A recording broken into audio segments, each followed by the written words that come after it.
Hello everyone, कैसे हैं आप? होप आप सब अच्छे होंगे। हमने एनसीईआरटी की सीरीज़ शुरू की है जिसमें हम एनसीईआरटी के जितने भी अध्याय हैं उनकी एक एक लाइन, एक एक शब्द का मतलब समझते हुए चले जा रहे हैं। आज हम शुरू करने वाले हैं अध्याय 14 जो कि अंतिम अध्याय है कक्षा 12 का। इसका नाम है अर्धचालक इलेक्ट्रॉनिकी। इसमें हम बात करेंगे अर्धचालक पदार्थों की, उनसे बनने वाली युक्तियों की तथा कुछ सरल परिपथ भी हम इसमें देखेंगे। तो अगर आपको ये वीडियो पसंद आए तो इस वीडियो को लाइक ज़रूर करें, अपने दोस्तों के साथ इसे शेयर करें और ऐसे ही और वीडियो प्राप्त करने के लिए इस चैनल को सब्सक्राइब करें और बेल आइकन दबाएं ताकि आपको नोटिफिकेशन यहाँ पे मिल सके। तो शुरू करते हैं। हम ये चैप्टर शुरू करेंगे हम भूमिका से। भूमिका में हम देखते हैं वो जो टॉपिक है उसकी कुछ हिस्ट्री देखते हैं, कैसे चीज़ें समय के साथ आगे बढ़ी। तो शुरू करते हैं कि ऐसी युक्तियाँ यानी कि ऐसी डिवाइस, ऐसे उपकरण जिनमें इलेक्ट्रॉनों का नियंत्रित प्रवाह प्राप्त किया जा सके। देखिए, इलेक्ट्रॉनों का जो नियंत्रित प्रवाह है कि उसमें हम अपनी इच्छानुसार मॉडिफिकेशन कर सकें, इलेक्ट्रॉनों के प्रवाह को कम कर सकें, ज़्यादा कर सकें, स्थिर कर सकें। तो ये जो होती है वो सभी इलेक्ट्रॉनिक परिपथों की मूलभूत रचना खंड होते हैं। देखिए, इलेक्ट्रॉनिक में नाम ही इलेक्ट्रॉन है तो ये इलेक्ट्रॉनों के नियंत्रित प्रवाह से संबंधित युक्तियां ही होगी जिनको अपन इलेक्ट्रॉनिक युक्तियां कह रहे हैं। तो सन 1948 में ट्रांजिस्टर की खोज से पहले ऐसी युक्तियां अधिकांशतः निर्वात नलिकाएं थी। तो ये कैसी नलिकाएं थी? ये थी निर्वात नलिकाएं, जिसमें हम क्या करते थे, एक ट्यूब लेते थे और उधर दो इलेक्ट्रोड हम लगाते थे और इनके बीच में इलेक्ट्रॉनों का प्रवाह होता था। इनको हम कहते थे निर्वात नलिकाएं या फिर निर्वात वाल्व। देखिए, वाल्व क्या होता है? वाल्व हम जानते हैं कि वाल्व हम कब लगाते हैं कि हमें एक तरफ से प्रवाह करवाना हो, तो दूसरी तरफ से प्रवाह करवाते ही वो वाल्व बंद हो जाता है। तो इस प्रकार की युक्तियों में क्या था, इलेक्ट्रॉनों का प्रवाह एक ही दिशा में हो सकता था, विपरीत दिशा में इसमें नहीं हो सकता था। ठीक है, तो ऐसी जो युक्तियां थी इनको अपन कहते थे निर्वात नलिकाएं या वाल्व। जैसे निर्वात डायोड, तो डायोड हो गया, उसमें कितने इलेक्ट्रोड हो गए? 2 इलेक्ट्रोड हो गए। एनोड और कैथोड 2 हो गए। फिर निर्वात ट्रायोड आया, ट्रायोड मतलब 3 इसमें हो गए इलेक्ट्रोड।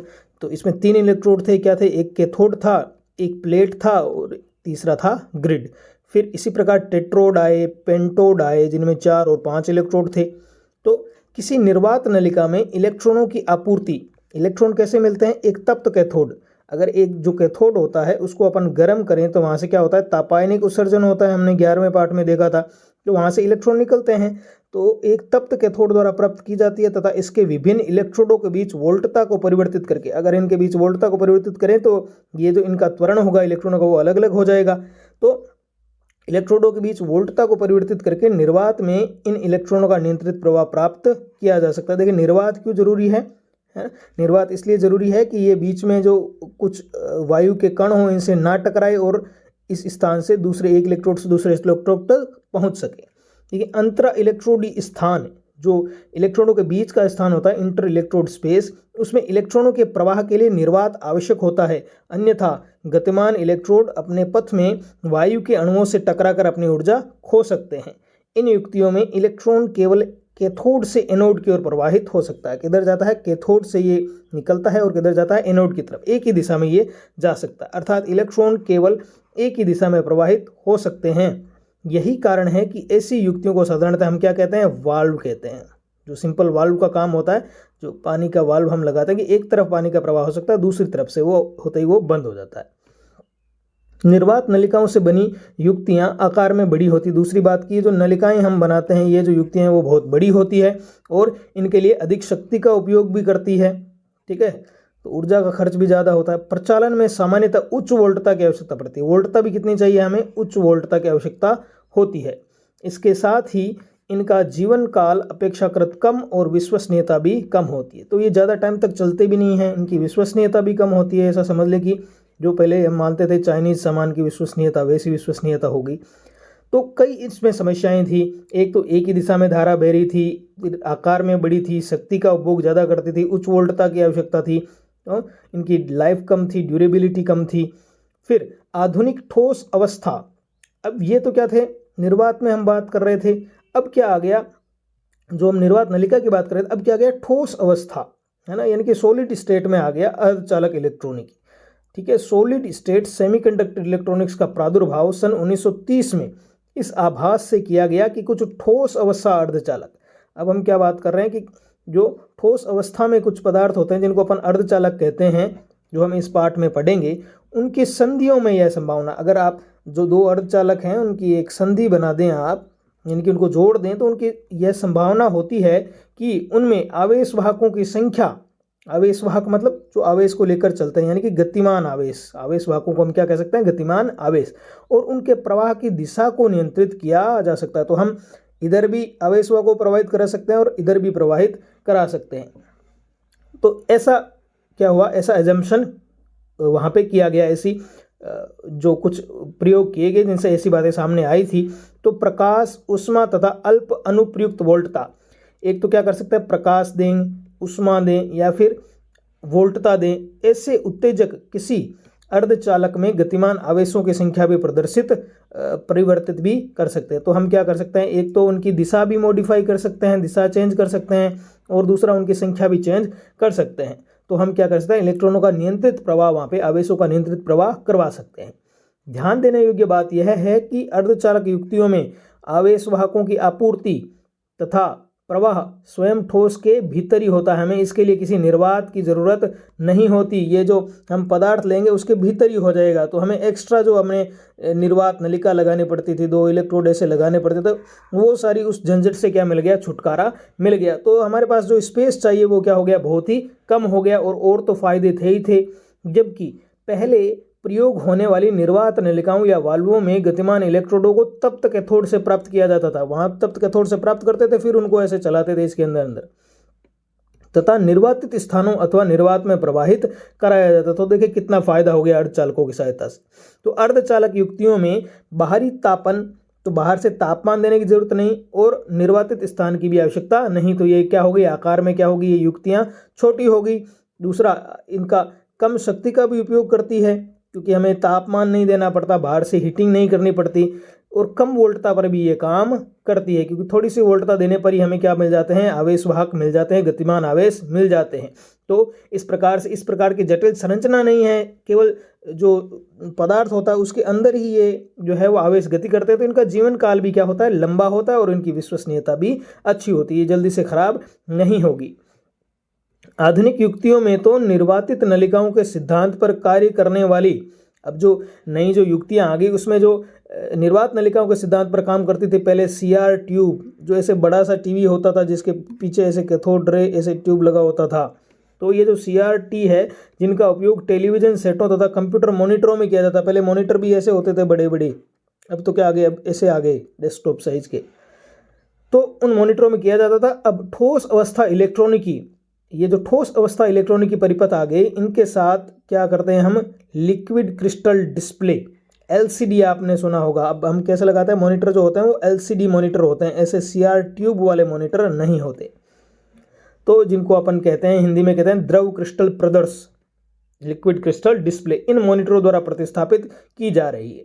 अर्धचालक युक्तियों को औपचारिक रूप से समझे जाने से भी बहुत पहले, तो जब ये हमने समझना शुरू भी नहीं किया था, उससे पहले भी प्रकृति में पाए जाने वाले गेलेना जो था, जिसको लेड सल्फाइड कहते हैं, लेड सल्फाइड का दूसरा नाम है, जो लेड का एक अयस्क है उसको गेलेना कहते थे, उसके एक क्रिस्टल, एक जो क्रिस्टल था उसको अगर धातु का एक संपर्क बिंदु संयोजित कर दें उसके साथ, कि एक हम क्रिस्टल लें उसके साथ हम एक धातु का बिंदु संयोजित कर दें, यानी कि एक इलेक्ट्रोड लगा दे, तो वो क्या करता है, एक एंटीना के रूप में काम करता है और रेडियो तरंगों का संसूचन में उसका उपयोग किया जा सकता है। तो ये जो काम था गेलेना का काम में लेने वाला, ये जो नोबेल पुरस्कार मिला है भारत को एकमात्र 1930 में जो मिला सीवी रमन को, उन्होंने भी इस गेलेना का उपयोग उन्होंने किया था।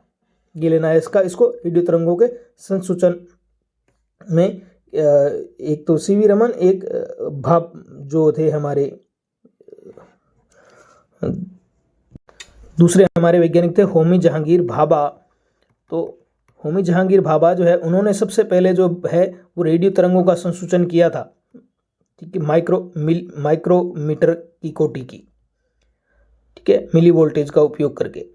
तो इनके तरंगों के संसूचन के रूप में किया जा चुका था, यानी कि जो हमें औपचारिक जानकारी नहीं थी अर्धचालकों के बारे में, उससे पहले भी इसका उपयोग किया जा रहा था। तो निम्नलिखित अनुभागों में हम, जो आगे आने वाले अनुभाग है उसमें हम अर्धचालक भौतिकी की कुछ मूल अवधारणाओं से परिचय कराएंगे तथा संधि डायोड, जो जंक्शन डायोड होता है, जो कि एक 2 इलेक्ट्रोडों की युक्ति होती है, तथा द्विध्रुवीय संधि ट्रांजिस्टर, ये पहले हमारे सिलेबस में था, अब हमारे सिलेबस में नहीं है, जो कि 3 इलेक्ट्रोडों की एक युक्ति होती है। ऐसी कुछ अर्धचालक युक्तियों की चर्चा करेंगे। इन युक्तियों में अनुप्रयोगों को दर्शाने वाले कुछ परिपथों का वर्णन भी करेंगे। तो अब हम शुरुआत करते हैं, विधिवत शुरुआत करते हैं पाठ की।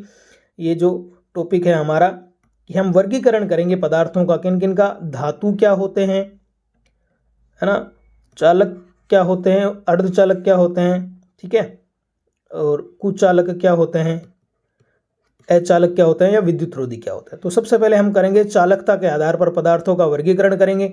तो चालकता को हम किससे लिखते हैं, सिग्मा से लिखते हैं, और प्रतिरोधकता को हम किससे लिखते हैं, 1/सिग्मा से लिखते हैं, ठीक है।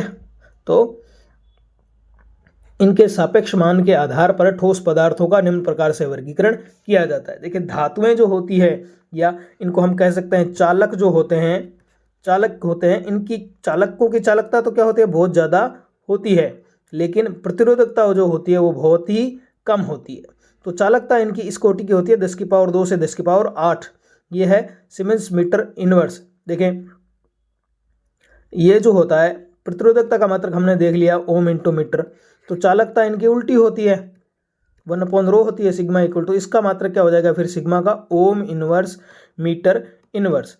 तो एक तो आप चालकता का ये मात्रक लिख सकते हैं, दूसरा ओम इनवर्स की जगह आप लिख सकते हैं सीमेंस, तो ये सीमेंस ये हो जाएगा मीटर इनवर्स, ठीक है।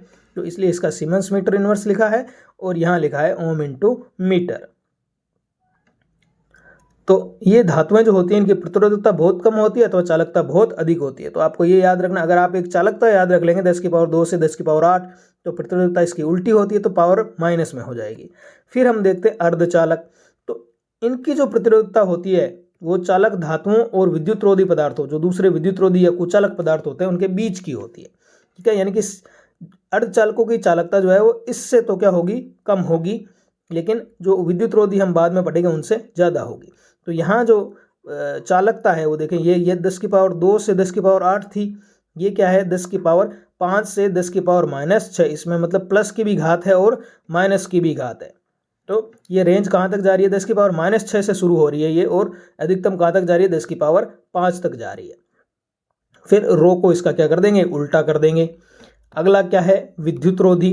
तो विद्युतरोधी की तो क्या होगी, चालकता बहुत ही कम होगी, यानी कि चालकता जो होगी उसकी पावर माइनस में ही होगी। तो ये जो होती है 10⁻11 से 10⁻19, यानी कि बहुत ही कम होती है, और प्रतिरोधकता क्या हो जाएगी, इसकी उल्टी हो जाएगी। तो इनकी प्रतिरोधकता बहुत अधिक होती है अथवा चालकता बहुत कम होती है। अब देखिए, ऊपर दिए गए रो व सिग्मा के मान केवल कोटि मान के सूचक। इनमें कोटि मान का मतलब होता है 10 की पावर के रूप में, तो ये केवल कोटि मान का सूचक है। अब इनमें क्या हो सकता है, आगे कुछ भी संख्या से गुणा हो सकती है, 2, 3, 4, तो ये एग्जैक्ट मान नहीं है, ये केवल क्या बता रहे हैं, 10 की पावर को बता रहे हैं, और दिए गए परिसर के बाहर भी जा सकते हैं, और थोड़ा बहुत क्या कर सकते हैं, ये इधर उधर थोड़ा बड़ा हो सकते हैं। तो धातु, विद्युतरोधी जिनको हम कुचालक भी कहते हैं, तथा अर्धचालकों के बीच भेद करने के लिए प्रतिरोधकता का सापेक्ष मान ही मात्र एक मापदंड नहीं है, कि आप जो है प्रतिरोधकता का सापेक्ष मान जो है केवल उससे तुलना के आधार पर इनकी व्याख्या नहीं कर सकता, कुछ दूसरे अंतर भी हैं, जो जैसे जैसे हम इस अध्याय को पढ़ेंगे आगे स्पष्ट होते हैं हमारे पास जाएंगे। तो इस अध्याय में हमारी रुचि अर्धचालकों के अध्ययन में है, तो हम इस पार्ट में मोस्टली क्या पढ़ने वाले हैं, अर्धचालक पढ़ने वाले हैं, जो कि कई प्रकार के हो सकते हैं। देखिए, अलग अलग इनके प्रकार हैं, इनसे बोर्ड परीक्षा में पिछले 2024 में क्वेश्चन भी आया हुआ है।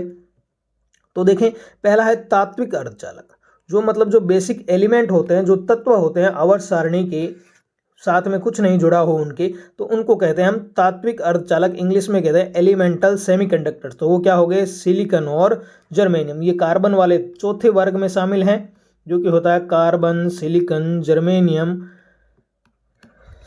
SN और PB। तो काशी गए शंकर प्रभु, इस प्रकार से हम याद रखते हैं। तो इसमें जो सिलिकॉन और जर्मेनियम है, ये क्या होते हैं, अर्धचालक होते हैं। कार्बन जो होता है वो क्या होता है, हम कहते हैं कि कुचालक होते हैं, जैसे डायमंड है ना, कार्बन के अप्रूव होते हैं 3। और ये टीन और लेड, ये क्या होते हैं, ये होते हैं धातु। तो इस वर्ग में इस प्रकार तीनों अपने को मिल गए। ये कार्बन हो गया कुचालक, ये इसका वैसे कार्बन का जो ग्रेफाइट होता है वो थोड़ा चालक भी होता है, परंतु जनरली हम इसको क्या मानते हैं, कुचालक मानते हैं। ये हो गए हमारे पास अर्धचालक और ये हो गए चालक यानी कि धातु। तो तात्विक अर्धचालक कौन से हो गए, ये दो हो गए, सिलिकॉन और जर्मेनियम, तो इनको तो आपको याद रखना ही है। फिर हम देखते हैं यौगिक अर्धचालक। ये तो तत्व थे, सिंपल जो तत्व थे, और अब हम यौगिक कह रहे हैं कि दो परमाणु मिलके एक यौगिक बनाते हैं। तो ये यौगिक जो है वो तीन प्रकार के हो सकते हैं। एक तो अकार्बनिक हो सकता है जिनमें कार्बन नहीं होता, फिर कार्बनिक हो सकते हैं जिनमें कार्बन होता है, और फिर आ जाता है कार्बनिक बहुलक की अलग अलग जो है वो विभिन्न जो मोनोमर है उनके द्वारा क्या बन जाए, पॉलीमर बन जाए, एक लग से क्या हो जाए, बहुलक बन जाए, कि एक जैसी इकाइयां आपस में मिलकर एक लंबी श्रृंखला बना ले, तो वो कार्बनिक बहुलक होते हैं। ठीक है, तो सबसे पहले देखते हैं अकार्बनिक के उदाहरण। इसमें हो गया CDS हो गया, देखिए दो, एक तो कैडमियम और एक सल्फर, इन दो के योग से मिलके बना है ये यौगिक। फिर गैलियम आर्सेनाइड हो गया GaAs, ठीक है, ये कैडमियम, ये सेलेनाइड हो गया CdSe, ये इंडियम फास्फाइड हो गया इत्यादि। फिर कार्बनिक, कार्बनिक जो है उनके जटिल संरचना होती है, इसलिए उनके नाम याद रख लें तो अच्छा रहेगा। एक होता है एंथ्रासीन, एक होता है मादित थेलोशानिस। मादित का मतलब होता है कि उसमें कुछ अशुद्धि मिलाई गई है, तो ये हो गया थेलोशानिस जिसमें कुछ अशुद्धि मिलाई गई। ये दो इसके उदाहरण हो गए कार्बनिक के। फिर है कार्बनिक बहुलक, कि जो कार्बनिक जो हमने ये एंथ्रासीन बनाए या थेलोशानिस बनाए, इन्हीं के क्या हो, बहुत से आपस में इस प्रकार से श्रृंखला ये बना लें, तो उनको हम कहते हैं पोली, इंग्लिश में इनको कहते हैं ऑर्गेनिक पॉलीमर्स। तो पोली जहाँ शब्द आ गया मतलब बहुत सी श्रृंखलाओं से मिलकर वो बना है। तो पोलीपाइरोल मतलब पाइरोल के बहुत सारे जो हैं वो श्रृंखलाएं हैं वो जुड़ी हुई है। पोली एनिलीन और पोलीथायोफीन, ये इसके उदाहरण हो गए, तो इनको याद रख सकते हैं आप। चलते हैं आगे, कि आजकल उपलब्ध अधिकांश अर्धचालक युक्तियां तात्विक अर्धचालक सिलिकॉन और जर्मेनियम, ये क्या होती है, एक या तो तात्विक अर्धचालक सिलिकॉन और जर्मेनियम और यौगिक अकार्बनिक अर्धचालकों, या फिर यौगिक जो अकार्बनिक है जैसे गैलियम फास्फाइड, इंडियम फास्फाइड, उन पर आधारित होती है। परंतु सन 1990 के बाद, 1990 के बाद क्या हुआ, सॉरी यहाँ अकार्बनिक अर्धचालक थे, ठीक है, तो यौगिक अकार्बनिक अर्धचालक जो कार्बन नहीं होते, जिनमें गैलियम फास्फाइड, इंडियम फास्फाइड ऐसे। परंतु 1990 के बाद कार्बनिक अर्धचालक, अभी क्या हो गया, ट्रेंड क्या हो गया, कार्बनिक अर्धचालक और अर्धचालकी बहुलक, जो बहुलक हमने देखे थे पीछे, उनका उपयोग करके भी कुछ अर्धचालकी युक्तियों का विकास हुआ है। यानी कि ये नया ट्रेंड है, कार्बनिक अर्धचालक और अर्धचालकी बहुलक, जिससे भविष्य के लिए बहुलक इलेक्ट्रॉनिकी तथा आणविक इलेक्ट्रॉनिकी की प्रौद्योगिकी के प्रादुर्भाव के संकेत मिलते हैं कि आगे इन पे बहुत काम होने वाला है। इस अध्याय में हम केवल हम किसकी बात करेंगे, अकार्बनिक अर्धचालक, विशेषकर जो तात्विक अर्धचालक होते हैं सिलिकॉन और जर्मेनियम, उनके अध्ययन तक ही सीमित रहेंगे। ये आपके बाकी के हायर स्टडीज के पॉइंट्स हो गए। तात्विक अर्धचालकों की विवेचना के लिए यहाँ जिन सामान्य अवधारणाओं को प्रस्तावित किया गया है वे किसी न किसी रूप से अधिकांश यौगिक अर्धचालकों पर भी लागू होती है। यानी कि बेसिक जो इसके कंसेप्ट हैं वो दोनों के ही क्या हैं, सेम है। तो चलते हैं आगे, नेक्स्ट हम चलते हैं कि हम व्याख्या करेंगे। तो एक तो हमने क्या देख लिया, चालकताओं के अपेक्षित मान के आधार पर हमने वर्गीकरण कर लिया। अब हम करेंगे ऊर्जा बैंड के आधार पर इनका वर्गीकरण करेंगे। तो देखेंगे कि ऊर्जा बैंड क्या होते हैं, किस किस तरह के बैंड होते हैं। चलिए, कि बोर परमाणु मॉडल के अनुसार, हमने बोर परमाणु का मॉडल पढ़ा था जिसमें एक नाभिक होता है एक परमाणु में और इलेक्ट्रॉन इसके चारों ओर चक्कर लगाते हैं। किसी वियुक्त परमाणु में, देखिए वियुक्त परमाणु का क्या मतलब है कि वो अकेला है, उसके आसपास कोई अंतःक्रिया करने के लिए कोई दूसरा परमाणु नहीं है, तो उसको हम कहते हैं वियुक्त परमाणु। तो वियुक्त परमाणु में उसके किसी इलेक्ट्रॉन की जो ऊर्जा है, ये जो इलेक्ट्रॉन चक्कर लगा रहे हैं, तो इलेक्ट्रॉन की ऊर्जा उस इलेक्ट्रॉन की परिभ्रमण कक्षा पर निर्भर करती है कि ये कौन सी कक्षा में परिभ्रमण ये इलेक्ट्रॉन कर रहा है। तो उस कक्षा की संख्या, जैसे पहला है तो अलग ऊर्जा होगी, दूसरा है तो अलग ऊर्जा होगी, तीसरा है तो अलग ऊर्जा होगी। परंतु जब परमाणु एक दूसरे के बहुत निकट आ जाते हैं, ये तो वियुक्त के लिए बात थी कि इनके अलग अलग ऊर्जाएं होती है, इस तरह से डिस्क्रीट, है ना, इसको हम कहते हैं डिस्क्रीट ऊर्जा होती है, वियुक्त ऊर्जाएं होती है अलग अलग। परंतु जब एक परमाणु दूसरे परमाणु के निकट आकर कोई ठोस बना लेता है, लेकिन ठोस में क्या होता है, बहुत से परमाणु पास पास होते हैं, तो इनमें क्या होती है, अंतःक्रिया भी होती है, तो वे एक दूसरे के अत्यधिक निकट हो जाते हैं। अतः निकटस्थ परमाणुओं के इलेक्ट्रॉनों की बाह्य कक्षाएं अत्यधिक पास पास आ जाती है। तो जब परमाणु पास पास आ गए, तो ये नाभिक हो गए, तो इनके जो कक्षाएं हैं वो आपस में क्या होने लगती है, अतिव्यापित होने लगती है। इसकी कुछ कक्षाएं इसके साथ अतिव्यापित होगी, दूसरे परमाणु की दूसरे परमाणु के साथ अतिव्यापित होगी।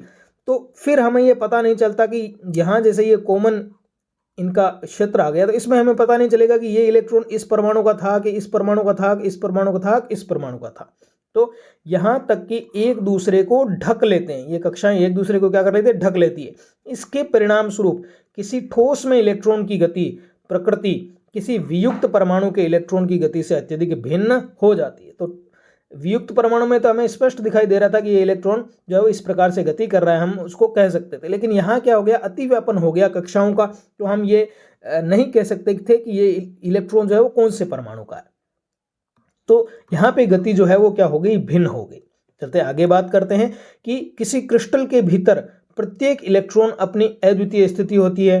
क्रिस्टल के भीतर जो इलेक्ट्रॉन होता है उसकी अपनी क्या होती है, निश्चित स्थिति होती है, तथा किन्हीं दो इलेक्ट्रॉनों के चारों ओर के आवेशों का पैटर्न यथार्थ रूप से एक जैसा नहीं होता। तो कोई जो दो इलेक्ट्रॉन है, मान लिया एक इलेक्ट्रॉन यहाँ पे होगा किसी परमाणु का, दूसरा होगा, तो इनके आसपास जो आवेशों का पैटर्न है वो एक जैसा नहीं होता। यही कारण है कि प्रत्येक इलेक्ट्रॉन के ऊर्जा स्तर क्या होते हैं, भिन्न भिन्न होते हैं। जो अलग अलग परमाणु के अलग अलग इलेक्ट्रॉन हैं उनके ऊर्जा स्तर भी क्या होंगे, भिन्न भिन्न होंगे। और ये भिन्न ऊर्जा स्तर जिनमें ऊर्जा का सतत परिवर्तन होता है, ऊर्जा बैंडों का निर्माण करते हैं। तो ये जो विभिन्न परमाणुओं के ऊर्जा स्तर हैं, तो ये क्या होंगे, अलग अलग इस प्रकार से व्यवस्थित होंगे और क्या बनाएंगे, एक ऊर्जा बैंड यहाँ पे बना लेंगे, जिनके जो अनेक ऊर्जा स्तरों से मिलकर बने हैं और उनके बीच की जो ऊर्जा का अंतराल है वो क्या है, बहुत ही कम है। तो यहाँ हम बात करते हैं कि वह ऊर्जा स्तर जिसमें संयोजकता इलेक्ट्रॉनों के ऊर्जा स्तर समाविष्ट है संयोजकता बैंड कहलाता है। तो संयोजकता इलेक्ट्रॉन जो होते हैं भाई, ये परमाणु होता है, ये नाभिक होता है, इसके चारों ओर कई कक्षाएं होती है। जो अंतिम इलेक्ट्रॉन जिस स्तर में होता है उसको अपन संयोजकता स्तर कहते हैं। तो विभिन्न परमाणुओं के संयोजकता स्तर जो है वो उनके ऊर्जा स्तर मिलकर क्या बना लेते हैं, एक संयोजकता बैंड बना लेते हैं, जिसमें सब परमाणु के संयोजकता इलेक्ट्रॉन होते हैं। फिर संयोजकता बैंड के ऊपर स्थित बैंड को हम क्या कहते हैं, चालन बैंड कहते हैं।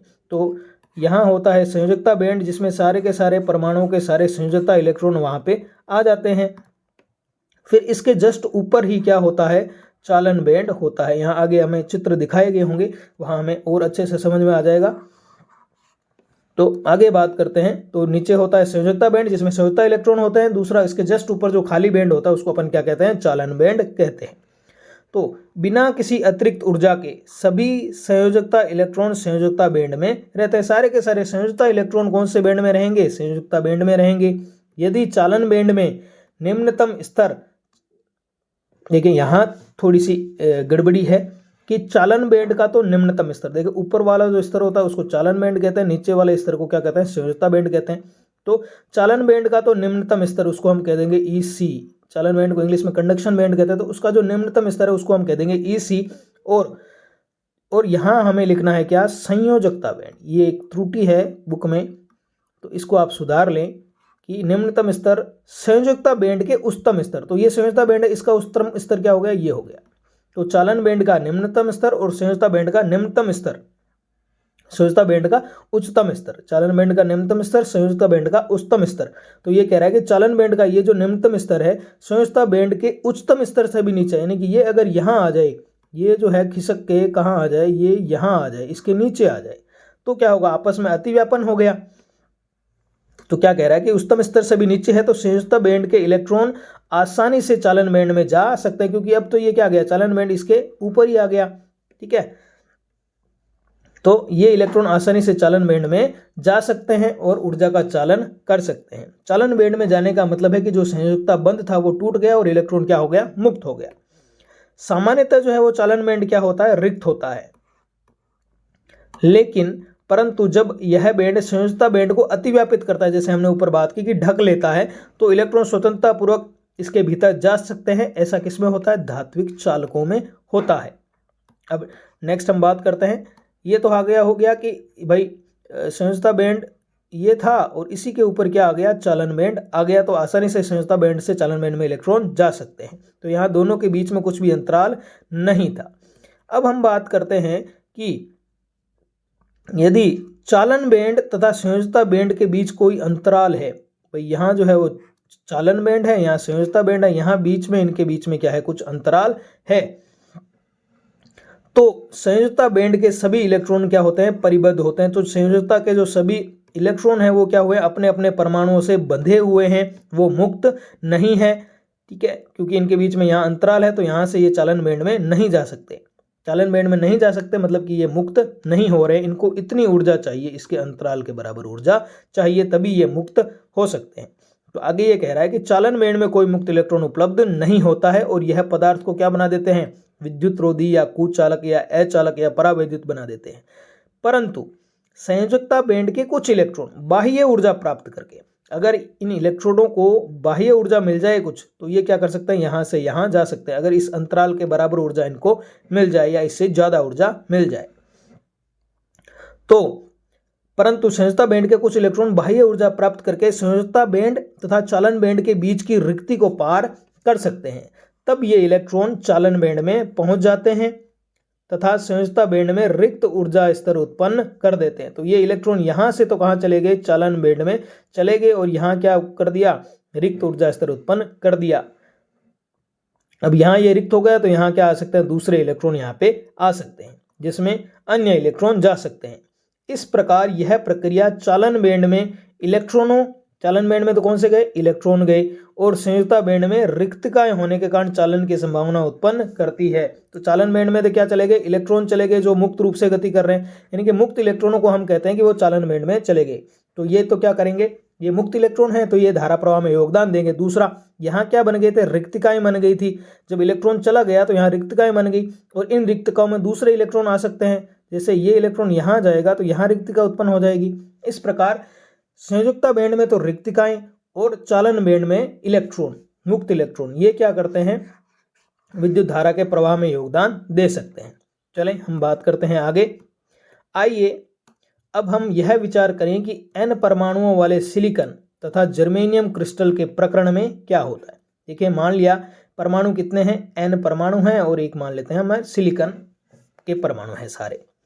सिलिकॉन की जो बाह्यतम कक्षा होती है वो होती है तीसरी कक्षा, ठीक है, जबकि जर्मेनियम की जो बाह्यतम कक्षा होती है वो होती है चौथी कक्षा, क्योंकि जर्मेनियम का परमाणु क्रमांक ज्यादा होता है, ठीक है। तो तीसरी कक्षा सिलिकॉन की तो n बराबर 3 और जर्मेनियम की n बराबर 4, और इसकी बाह्यतम कक्षा में कितने इलेक्ट्रॉन होते हैं, 4 इलेक्ट्रॉन होते हैं, ठीक है, 2s और 2p इलेक्ट्रॉन, ठीक है। तो 2s2 होता है और 2p2 होता है, ठीक है, ये किसके लिए, सिलिकॉन के लिए होता है। तो कितने इलेक्ट्रॉन हो गए, बाह्यतम कक्षा 2 वाली होगी, तो 2s और 2p ये इलेक्ट्रॉन हो गए 4 इलेक्ट्रॉन। अतः इस क्रिस्टल में बाह्य इलेक्ट्रॉनों की कुल संख्या कितनी होगी, 4n। भाई एक परमाणु से कितने मिल गए, 4 मिल गए, तो टोटल n परमाणु थे, तो टोटल संयुक्त इलेक्ट्रॉन क्या हो गए, बाह्य इलेक्ट्रॉन हो गए 4n। किसी बाह्यतम कक्षा में अधिकतम इलेक्ट्रॉनों की संख्या कितनी हो सकती है, 8 हो सकती है। भाई s के 2 थे, 2s, ये 3 था, सॉरी, ये 3s2 और 3p2, ये इलेक्ट्रॉनों की संख्या है 2s और 2p, ठीक है। तो अधिकतम कितनी हो सकती है, भाई p में अधिकतम कितने आ सकते हैं, 6 आ सकते हैं ना, यहाँ तो 2 ही हैं, तो अधिकतम इलेक्ट्रॉनों की संख्या कितनी हो सकती है, 8 हो सकती है, ठीक है। s में अधिकतम 2 आ सकते हैं, p में अधिकतम 6 आ सकते हैं, तो टोटल कितने हो गए, 6। अतः 4n संयुक्ता इलेक्ट्रॉनों के लिए उपलब्ध ऊर्जा स्तर कितने हैं, 8n है, ठीक है। इस सिंपल n को 1 मान लें तो 4 अगर अपने पास इलेक्ट्रॉन भरने हैं तो ऊर्जा स्तर कितने हैं, उनके पास 8 ऊर्जा स्तर हैं, यानी कि संयुक्ता बैंड क्या है, आधा खाली है। ये 8n विविक्त ऊर्जा स्तर या तो कोई सतत बैंड बना सकते हैं, तो ये आपस में मिलके क्या बना सकते हैं, सतत बैंड बना सकते हैं, अथवा विभिन्न बैंडों में समूहन हो सकता है कि अलग अलग भी बैंड बन सकते हैं। जो किस पर निर्भर करता है कि कैसा बनेगा बैंड, ये क्रिस्टल में परमाणुओं के बीच की दूरियों पर निर्भर करते हैं। जैसे बहुत दूर दूर अगर होते हैं तो अलग अलग ऊर्जा स्तर होते हैं, जैसे जैसे पास आते जाते हैं इनमें बैंड बनते जाते हैं, ठीक है, और लास्ट में हमारे पास ऐसे बैंड रह जाते हैं, एक चालन बैंड और एक संयोजी बैंड। चलते हैं आगे। अब सिलिकॉन तथा जर्मेनियम के क्रिस्टल जालकों में परमाणुओं के बीच की दूरियों पर इन 8n स्तरों का ऊर्जा बैंड 2 भागों में टूट जाता है। तो सिलिकॉन जो जर्मेनियम जो परमाणु क्रिस्टल होता है उनके बीच की उस टाइम उस प्रकार की दूरियों के लिए क्या होता है, ये जो 8 टन ऊर्जा स्तर है ये किस में हो जाता है, 2 बैंडों में टूट जाता है, और जिनके बीच का ऊर्जा अंतराल कितना होता है, ईजी होता है। ठीक है, दोनों बैंडों के बीच का ऊर्जा अंतराल क्या होता है, ईडी होता है। यहाँ देखें एक चित्र में बताया गया है, ये देखें ये 4n अवस्था है, ये दूसरी 4n अवस्था है, टोटल 8n अवस्थाएं थी, तो ये 2 बैंडों में विभाजित हो गया। ऊपर वाले ये जो संयोजी इलेक्ट्रॉन जिसमें होते हैं उसको हम क्या कहते हैं, संयोजकता बैंड कहते हैं, और ये जो होता है ऊपर वाला बैंड उसको हम क्या कहते हैं, चालन बैंड कहते हैं। देखिए चालन बैंड की निम्नतम ऊर्जा को हमने ईसी लिखा है और संयोजी बैंड की उच्चतम ऊर्जा को हमने ईवी लिखा है, और इन दोनों के बीच में क्या है, अंतराल यहाँ पे मौजूद है। तो यहाँ क्या होगा कि एक जो ऊर्जा स्तर होता है उसमें 2 इलेक्ट्रॉन भरे होते हैं। ठीक है, क्योंकि स्पिन क्या होता है, एक स्पिन अप होता है एक स्पिन डाउन होता है, तो एक ऊर्जा स्तर में 2 इलेक्ट्रॉन हम भर सकते हैं। तो इस प्रकार ये तो पूरा क्या हो जाएगा, 4n अवस्थाएं हैं और 4n इलेक्ट्रॉन हैं, तो ये तो इसमें क्या हो जाएंगे, पूरे के पूरे भर जाएंगे, यानी कि संयोजकता बैंड क्या होगा, पूरा का पूरा भरा हुआ होगा। लेकिन चालन बैंड क्या होगा, पूरा रिक्त होगा, और इनके बीच में क्या होगा, एक ऊर्जा अंतराल होगा ईजी। तो यहाँ यही बात कही हुई है कि तापक्रम के परम शून्य पर, यानी कि 0 केल्विन तापमान, हम किसकी बात कर रहे हैं, 0 केल्विन तापमान की बात कर रहे हैं, जहाँ पे उनके पास कोई ऊर्जा नहीं है, कि 4n संयोजकता इलेक्ट्रॉनों से पूर्णतः घिरा निम्न बैंड संयोजकता बैंड होता है। तो ये जो 4n संयोजकता इलेक्ट्रॉन होते हैं वो फिर परमाणु से जुड़े होंगे संयोजकता इलेक्ट्रॉन, क्योंकि कुछ भी ऊर्जा उनको नहीं मिल रही है, तो ये सारे के सारे क्या होंगे, ये बैंड क्या होगा, भरा होगा, और इस बैंड को हम क्या कहेंगे, संयोजकता बैंड कहेंगे। अन्य बैंड जिसमें 4n ऊर्जा स्तर होते हैं उन्हें क्या कहते हैं, हम चालन बैंड कहते हैं, तथा यह परम शून्य पर पूर्णतः रिक्त होता है। अब देखिए चित्र हमने देख लिया, इसमें चालन बैंड में निम्नतम ऊर्जा स्तर को हमने लिखा ईसी, और संयोजकता बैंड में उच्चतम ऊर्जा स्तर को लिखा ईवी। ईसी के ऊपर तथा ईवी के नीचे इसमें एक दूसरे के अत्यधिक निकट बहुत से ऊर्जा स्तर पाए जाते हैं। तो यहाँ जो है इसी के ईवी के नीचे देख लें बहुत से ऊर्जा स्तर हैं, और इसी के ऊपर बहुत से ऊर्जा स्तर हैं जिनके बीच की ऊर्जा अंतराल बहुत ही कम है। इसी को हम क्या कहते हैं, ऊर्जा बैंड हम कहते हैं। कि भाई जैसे जैसे n की वैल्यू बढ़ती जाएगी इन ऊर्जा स्तरों की वैल्यू भी बढ़ती जाएगी, तो बहुत पास पास आ जाते हैं। और n आपको पता है 10 की पावर 23 की कोटि का होता है अवोगाद्रो संख्या के अंदर, तो बहुत सारे बैंड होते हैं एक छोटी सी जगह। फिर क्या कह रहा है कि संयोजकता बैंड के शीर्ष तथा चालन बैंड की तली, संयोजकता बैंड का तो क्या हो गया शीर्ष ये, और चालन बैंड ये ऊपर वाला था, इसकी तली ये होगी। तो इन दोनों के बीच के ऊर्जा अंतराल को हमने क्या कहा है, ईजी कहा है। ऊर्जा बैंड अंतराल जिसको कहते हैं ईजी कहते हैं, अथवा ऊर्जा अंतराल भी सिंपल कह देते हैं, और एक वर्जित ऊर्जा अंतराल भी इसको कहते हैं। यह अंतराल पदार्थ की प्रकृति पर निर्भर करता है कि पदार्थ कैसा है, चालक है, कुचालक है, अर्धचालक है, इस पर निर्भर करता है। तो यह अधिक भी हो सकता है, कम भी हो सकता है, और शून्य भी हो सकता है। जैसे हमने पीछे पढ़ा था कि अगर अतिव्यापित हो जाए दोनों बैंड तो ईजी क्या हो जाएगा, शून्य हो जाएगा। तो यहाँ हम 3 प्रकार के प्रकरण हम देख रहे हैं। पहला यहाँ पे देखें, ये जो चित्र है इसको देखें, ये इलेक्ट्रॉनों की ऊर्जा है बढ़ते क्रम में। ठीक है, तो ये जो बैंड है यहां से लेके यहां तक, इसको नाम क्या दिया है, संयोजकता बैंड, और इसके जस्ट ऊपर जो ये जो बैंड है इसको क्या नाम दिया है, चालन बैंड। तो यहां देखिए क्या हो रहा है कि संयोजकता बैंड आधा भरा हुआ है, चालन बैंड भी आधा भरा हुआ है। तो यहाँ क्या हो सकता है कि यहाँ से इलेक्ट्रॉन यहाँ इन वैलेंस बैंड में खाली ऊर्जा स्तरों में आ सकते हैं। ठीक है, और चालन बैंड में तो मुक्त इलेक्ट्रॉन होते ही हैं। तो इस प्रकार की अवस्था में क्या हो रहा है, यहाँ चालन बैंड में क्या है, इलेक्ट्रॉन स्वतंत्र हैं गति करने के लिए, तो वो क्या करेंगे, विद्युत धारा के चालन में योगदान देंगे। तो ऐसी स्थिति किन में होती है, ऐसी स्थिति होती है चालकों में या धातुओं में। अब यहाँ पढ़ लेते हैं प्रकरण 1 की चित्र इसमें दर्शाई गई स्थिति के संदर्भ में है। यह एक धातु की स्थिति है जिसमें चालन बैंड आंशिक रूप से भरा होता है, चालन बैंड आंशिक रूप से भरा होता है यानी कि आधा भरा होता है, तथा संयोजकता बैंड आंशिक रूप से रिक्त होता है, अथवा चालन बैंड तथा संयोजकता बैंड अतिव्याप्त है। दूसरा क्या है, ये देखें इसमें क्या हो रहा है, यहां तक संयोजकता बैंड था और ये चालन बैंड इसके ऊपर ही आ गया। ठीक है, तो ये क्या हो गए, अतिव्यापित हो गए। इस केस में ईजी कितना हो गया, 0 हो गया। तो यही बात यहां पे कह रहा है कि अथवा चालन बैंड संयोजकता बैंड अतिव्याप्त है। जब अतिव्यापन होता है तो संयोजकता बैंड से इलेक्ट्रॉन सरलता से चालन बैंड में जा सकते हैं, क्योंकि ये तो एक दूसरे के ऊपर ही आ गए, है ना। तो संयोजकता बैंड से अपने आप जा सकते हैं क्योंकि कुछ भी बीच में अंतराल नहीं है। तो यह स्थिति विद्युत चालन के लिए अत्यधिक संख्या में इलेक्ट्रॉन उपलब्ध करवा देती है। तो भाई चालन बैंड में चले गए यानी कि इलेक्ट्रॉन क्या हो गए, मुक्त हो गए, और हमें क्या मिल गए, बहुत सारे इलेक्ट्रॉन मिल गए जो गति कर सकते हैं, और आवेशों की गति को हम क्या कहते हैं, विद्युत धारा कहते हैं। तो ये चालन के लिए एक उत्तम स्थिति है।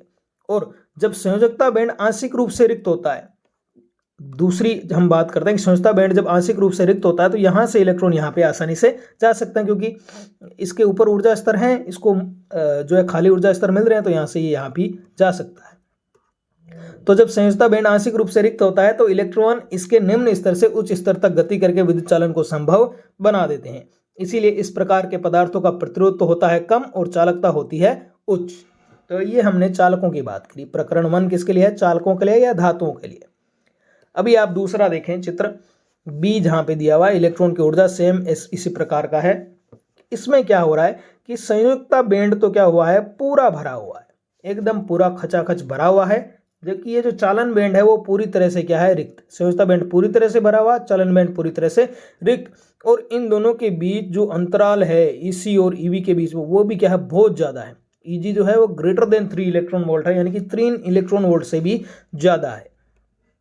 तो ये किसमें होता है, तो जब 0 केल्विन होगा तब ये स्थिति होती है। अब तापमान आप बढ़ा भी दोगे तो भी इतनी ज़्यादा ऊर्जा हमें नहीं मिल पाएगी कि ये जो इलेक्ट्रॉन है वो यहाँ से यहाँ तक जा सकें।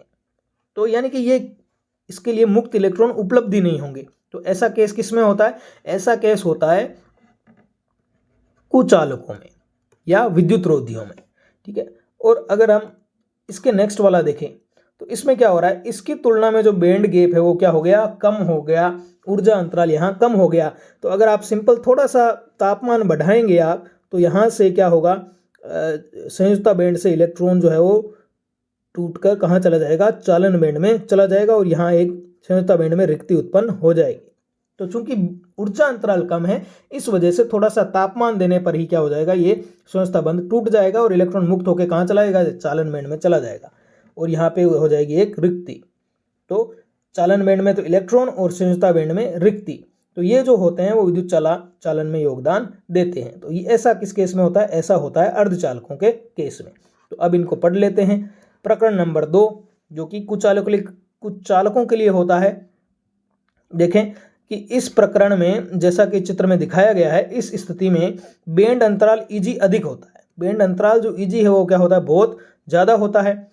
चालन बैंड में कोई इलेक्ट्रॉन नहीं होता, सारे के सारे कहाँ होते हैं, संयोजी बैंड में होते हैं। चालन बैंड तो रिक्त होता है, अतः कोई विद्युत चालन संभव नहीं होता। ध्यान देने योग्य बात यह है कि ऊर्जा अंतराल इतना अधिक होता है कि किसी भी तापीय उत्तेजन से, चाहे ताप आप कितना ही गर्म कर दो, इलेक्ट्रॉनों को संयोजकता बैंड से चालन बैंड की ओर उत्तेजित नहीं किया जा सकता। यह विद्युत रोधी पदार्थों का उदाहरण है, विद्युत रोधी या कुचालक या परावैद्युत पदार्थ।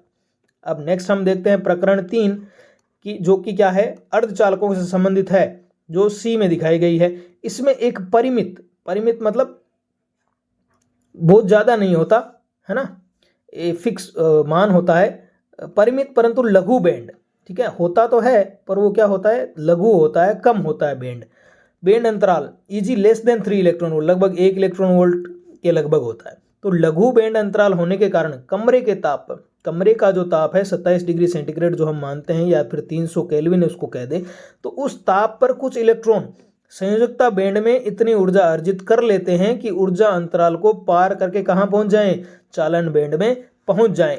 तो ये जो इलेक्ट्रॉन है यदि संख्या में कम होते हैं, चालन बैंड में क्या कर सकते हैं, गति कर सकते हैं।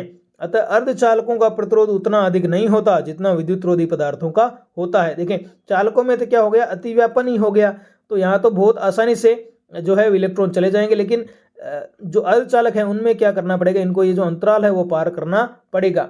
तो चालकों की तुलना में तो इनकी अर्धचालकों की चालकता कम होगी, लेकिन विद्युत रोधियों की तुलना में तो ये ज्यादा ही होगी। तो इस अनुभाग में हमने धातुओं, चालकों, अर्धचालकों का व्यापक वर्गीकरण किया है। अगले अनुभाग में हम चालकों में चालन प्रक्रिया के विषय में हम सीखेंगे। तो आज के लेक्चर में इतना ही है बच्चों।